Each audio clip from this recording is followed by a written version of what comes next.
Hola, les habla Rubén Plenk para dejarles en audio algunas ideas compartidas en la clase de la escuela sabática. Nos ha inquietado una curiosa teoría acerca del coronavirus y la marca de la bestia. Hay muchas teorías de tipo conspirativas acerca del coronavirus.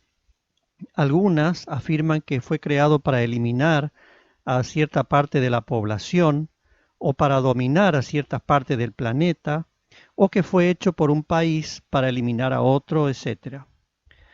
Pero una conocida doctora incursionó en el terreno bíblico y profético diciendo que la vacuna contra el coronavirus es la marca de la bestia.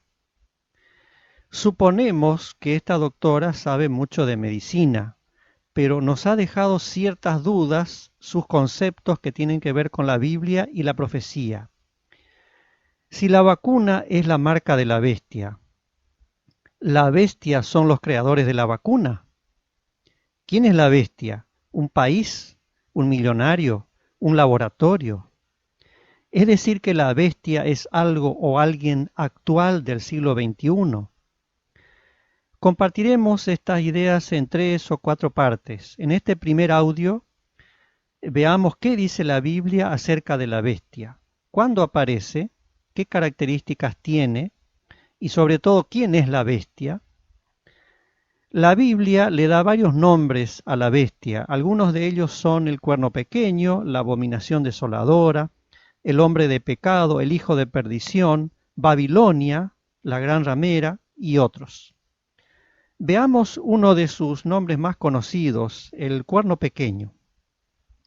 Este nombre aparece en el libro de Daniel en los capítulos 7 y 8. Allí están las características de la bestia para que podamos identificarla. Veamos las principales características. La profecía ubica su comienzo, el comienzo de la bestia, en el año 538, luego de la caída del Imperio Romano, al comienzo de la Edad Media. Ya varios años antes comienza como un poder pequeño de carácter religioso, luego crece hasta hacerse poderoso. En este crecimiento derriba a 3 naciones competidoras para alcanzar gran dominio.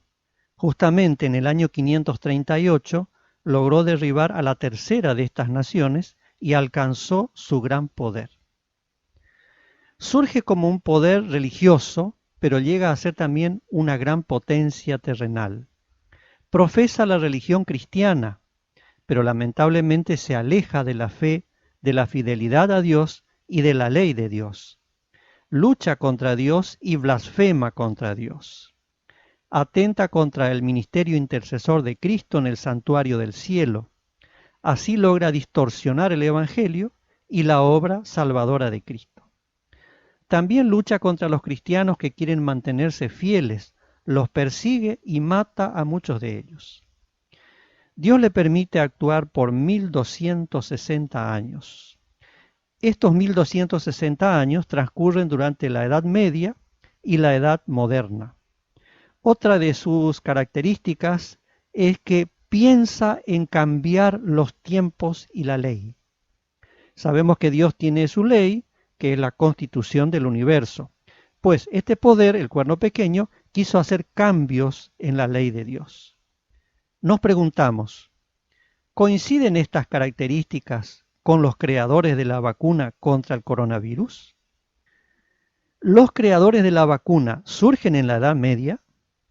¿Son una potencia mundial de aquella época? ¿Tienen característica de poder religioso y terrenal a la vez? ¿Les permitió Dios actuar por 1260 años? ¿Lucharon contra Dios y contra Cristo? ¿Lucharon contra los fieles y los persiguieron por 1260 años?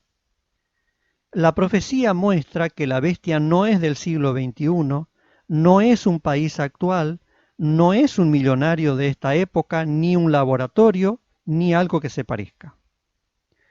Ahora viene la gran pregunta. ¿Quién es la bestia? ¿Podemos saber quién es? Sí, hay un solo poder en la historia que cumple estas características. Es el falso cristianismo que se manifestó en la iglesia cristiana en la época que mencionamos. En esa época la iglesia asumió un liderazgo de tipo absolutista, se apartó de la fe, de la palabra y de la verdad. La iglesia cristiana fue creada por Jesús, de ella provenimos todos los cristianos. En un principio la iglesia fue fiel a Dios y emprendió su gran misión evangelística. Con el tiempo, una gran parte de la iglesia se alejó de la fe y actuó como un poder terrenal que la Biblia llama la bestia. En lugar de predicar el evangelio, lo distorsionó, prohibió la Biblia y provocó hambre y muerte espiritual. La iglesia entonces quedó dividida en dos. Una mayoría prefirió el falso cristianismo. Una minoría quiso permanecer fiel. ¿Es tan importante saber esto? Sí, porque la bestia surgirá nuevamente en esta época y Satanás está muy interesado en que no la identifiquemos y que confundamos las cosas. Las profecías indican que la bestia resurgirá y hará la misma obra que antes. Luchará contra Dios, distorsionará el mensaje del Evangelio y la obra salvadora de Jesús. Satanás está muy interesado en que el mundo no sepa esto y crea que la bestia es cualquier cosa menos lo que indica la profecía. Dios quiere que no seamos engañados. La bestia no es un país, un millonario o un laboratorio. Es el cristianismo falso que surgió hace mucho tiempo y se prepara para apartarnos de la fe en este tiempo nuevamente. ¿Cómo será este nuevo surgimiento? ¿Cómo será la bestia moderna y su marca? Lo vemos en el próximo audio.